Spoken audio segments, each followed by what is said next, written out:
Selamat pagi anak-anak. Bagaimana kabar kalian hari ini? Semoga kalian sehat selalu ya. Sebelum kita mulai pembelajaran kita hari ini, Miss mau mengingatkan kepada kalian semua untuk tetap menjaga keamanan diri agar terhindar dari pandemik virus corona dengan cara 1. Jaga kesehatan. Memakan makanan yang bergizi, termasuk buah dan sayur, agar daya tahan tubuh tetap terjaga. Minum air putih hangat minimal 8 gelas setiap hari. Tetap berolahraga, boleh berolahraga di dalam rumah atau di teras. 2. Tidak keluar rumah kecuali untuk hal yang sangat penting dan mendesak. 3. Jika harus keluar rumah, tetap menjaga jarak dengan orang lain, menghindari keramaian, dan gunakan masker. Segera cuci tangan dan kaki kalian menggunakan sabun jika kembali ke rumah dan berganti pakaian. 4. Menjaga kebersihan rumah. Jangan lupa bantu orang tua untuk membersihkan rumah. 5. Selalu berdoa kepada Tuhan Yang Maha Esa agar kita semua terhindar dari pandemik virus corona. Nah, itulah yang harus kalian lakukan selama pembelajaran daring berlangsung di rumah. Baiklah anak-anak, pada hari ini Miss akan menjelaskan rangkuman materi pembelajaran kita beberapa minggu ini, khususnya bab ekosistem. Miss akan merangkumnya ke dalam 5 kesimpulan. Kesimpulan yang pertama, ekosistem merupakan hubungan timbal balik antar makhluk hidup dengan lingkungannya. Ilmu yang mempelajari tentang ekosistem disebut dengan ekologi. Dalam sebuah ekosistem, terdapat satuan-satuan makhluk hidup yang terdiri dari individu, populasi, komunitas, dan biosfer. Individu adalah makhluk hidup tunggal, misalnya seekor burung camar, satu batang bunga mawar, dan lain sebagainya. Populasi adalah kumpulan beberapa individu yang sejenis, misalnya 4 ekor bebek, 3 ekor ayam, beberapa ekor burung unta, beberapa batang bunga tulip, dan lain sebagainya. Komunitas adalah kumpulan beberapa populasi, misalnya kumpulan populasi domba dan burung camar. Kesimpulan kedua, komponen dalam ekosistem terdiri dari 2, yaitu komponen abiotik dan komponen biotik. Komponen abiotik bersifat tidak hidup, tetapi berperan penting untuk makhluk hidup. Contoh komponen abiotik adalah cahaya matahari, udara, suhu, kelembaban, tanah, dan air. Misalnya air, dapatkah kita hidup tanpa air? Tentu tidak, karena air berguna untuk membantu seluruh metabolisme tubuh. Komponen biotik adalah komponen yang terdiri dari makhluk hidup, misalnya manusia, hewan, tumbuhan, bakteri, protozoa, dan lain sebagainya. Setiap komponen biotik memiliki peran yang berbeda-beda dalam ekosistem, sehingga berdasarkan peranannya, komponen biotik tersebut dibedakan menjadi 3, yaitu 1. Produsen. Produsen merupakan makhluk hidup yang dapat menghasilkan makanan sendiri melalui proses fotosintesis. Dalam ekosistem darat, yang berperan sebagai produsen adalah tumbuhan karena memiliki klorofil. Sedangkan dalam ekosistem air, yang berperan sebagai produsen adalah fitoplankton karena memiliki klorofil juga. 2. Konsumen. Konsumen adalah makhluk hidup pemakan bahan organik yang dihasilkan oleh produsen, misalnya manusia dan hewan. Berdasarkan jenis makanannya, konsumen dibagi lagi menjadi 3, yaitu herbivora atau pemakan tumbuhan, karnivora atau pemakan hewan, dan omnivora atau pemakan hewan dan tumbuhan. 3. Pengurai atau dekomposer. Pengurai adalah organisme yang berfungsi menguraikan sampah atau sisa-sisa makhluk hidup yang telah mati dan akan menjadi komponen penyusun tanah.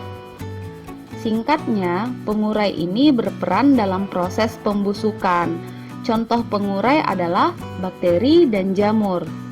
Jadi, kalau kamu pernah berpikir, Apa ya fungsi bakteri diciptakan oleh Tuhan? Nah, sudah tahu jawabannya kan? Coba kamu bayangkan.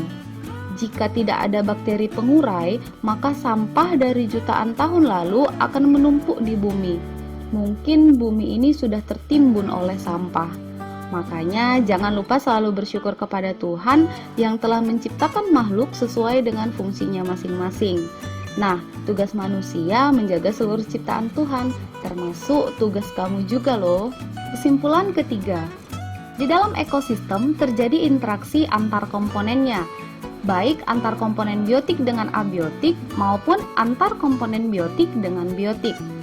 1. Interaksi komponen biotik dengan komponen abiotik, misalnya interaksi antara cacing tanah dengan tanah. Cacing tanah sangat diperlukan untuk menggemburkan tanah. 2. Interaksi antar komponen biotik dengan komponen biotik, misalnya interaksi antar tumbuhan, hewan, dan manusia. Interaksi antar makhluk hidup yang terjadi pada sebuah ekosistem berguna untuk menjaga kesestabilan ekosistem tersebut. Interaksi dalam sebuah ekosistem digolongkan menjadi 5, yaitu 1. Netral, yaitu interaksi yang tidak merugikan ataupun menguntungkan satu sama lain. Mereka hanya hidup di dalam ekosistem yang sama, tidak ada persaingan dan mangsa-memangsa dalam interaksi ini. Contohnya adalah interaksi antara ayam dan domba. Keduanya tidak saling memangsa. 2.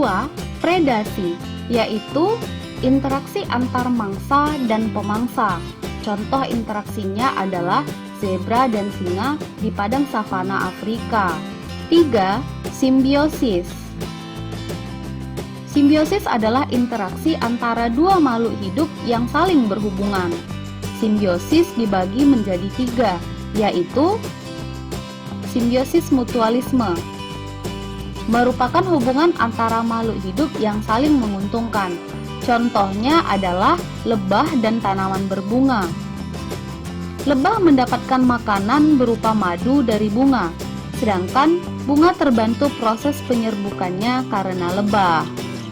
Simbiosis parasitisme, yaitu hubungan antara makhluk hidup yang satu diuntungkan sedangkan yang lainnya dirugikan.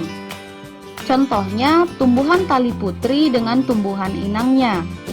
Tumbuhan tali putri berwarna kuning dan tidak memiliki klorofil, sehingga tidak dapat berfotosintesis. Akibatnya, tumbuhan ini menempelkan dirinya pada tumbuhan lain untuk mengambil sari-sari makanan. Simbiosis komensalisme, yaitu hubungan antar makhluk hidup yang satu diuntungkan sedangkan yang lain tidak dirugikan. Contohnya anemon laut dengan ikan badut.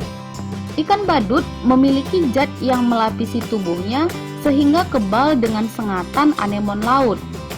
Sementara ikan badut tinggal di sela-sela anemon untuk mencari perlindungan dari predator. Anemon tidak mendapatkan gangguan atau keuntungan dari hal ini. 4. Antibiosis, yaitu interaksi antar makhluk hidup di mana makhluk hidup yang satu menghambat pertumbuhan makhluk hidup lainnya. Contohnya adalah jamur penicillium. Jamur ini menghambat pertumbuhan beberapa jenis bakteri sehingga tidak bisa berkembang biak di sekitarnya. Jamur ini juga digunakan oleh manusia sebagai obat antibiotik dengan penisilin. Kamu tentunya pernah makan kan ketika kamu mengalami peradangan. 5. Kompetisi, yaitu interaksi antar makhluk hidup yang saling bersaing untuk memperebutkan sebuah hal, misalnya memperebutkan makanan atau wilayah. Contohnya persaingan antara beruang dengan singa untuk memperebutkan wilayah. Kesimpulan 4. Beberapa interaksi antar makhluk hidup akan menyebabkan terjadinya peristiwa makan dan dimakan yang disebut dengan rantai makanan. Perhatikanlah rantai makanan berikut ini. Dari rantai makanan tersebut terlihat padi berfungsi sebagai produsen, tikus berfungsi sebagai konsumen 1, ular berfungsi sebagai konsumen 2, elang berfungsi sebagai konsumen 3, sedangkan bakteri berfungsi sebagai dekomposer. Biasanya, konsumen tidak hanya memakan satu jenis makanan, tetapi beberapa jenis makanan sehingga membentuk jaring-jaring makanan. Jadi, jaring-jaring makanan merupakan rantai makanan yang bercabang-cabang. Perhatikan jaring-jaring makanan berikut ini. Dalam jaring-jaring makanan ini terdapat banyak rantai makanan yang saling bercabang-cabang. Misalnya, serigala tidak hanya memiliki satu jenis makanan, tetapi memiliki dua jenis makanan, yaitu kambing dan kelinci. Rantai makanan dan jaring-jaring makanan menyebabkan terjadinya hubungan sebab akibat. Misalnya, dari jaring-jaring makanan tersebut dapat diketahui, jika jumlah kambing menurun, maka akibat yang ditimbulkan adalah jumlah tumbuhan bertambah karena pemakan tumbuhan menjadi berkurang. Sedangkan jumlah serigala berkurang karena makanan serigala juga berkurang. Dapatkah kamu membuat contoh hubungan sebab akibat yang lain? Miss kasih waktu 10 detik ya. Dimulai dari sekarang.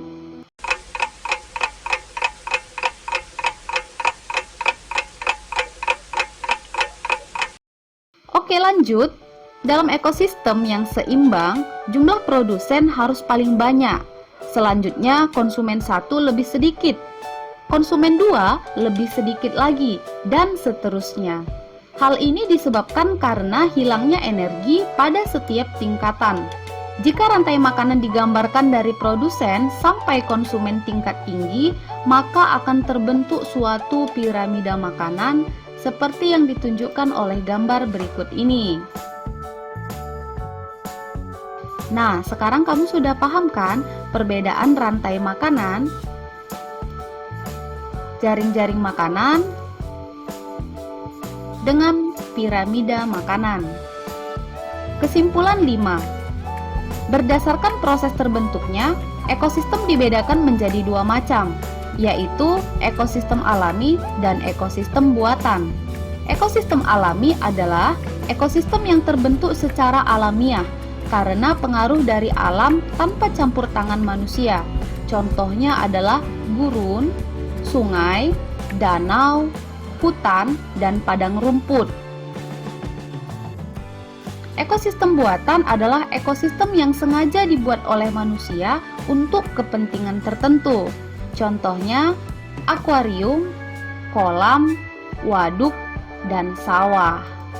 Nah, itulah kesimpulan dari pembelajaran kita hari ini. Tugas untuk kalian semua adalah tuliskan pertanyaan tentang bab ekosistem yang belum kalian pahami. Jika kalian sudah memahami semua materi yang sudah Miss jelaskan, maka cukup tuliskan di buku latihan kamu bahwasanya kamu sudah paham. Jadi kata-katanya kalian tuliskan, saya sudah paham bab ekosistem. Tapi jika ada pertanyaan, maka silahkan tuliskan di buku latihan kamu, di mana pertanyaan itu akan Miss jawab dalam bentuk video di pertemuan berikutnya. Terima kasih atas perhatian kalian semua. Tetap semangat belajar walaupun belajarnya secara daring. Jangan lupa berterima kasih kepada kedua orang tua yang telah membantu proses belajar daring kalian di rumah. Sampaikan juga salam Miss kepada orang tua kalian. Selamat pagi semuanya.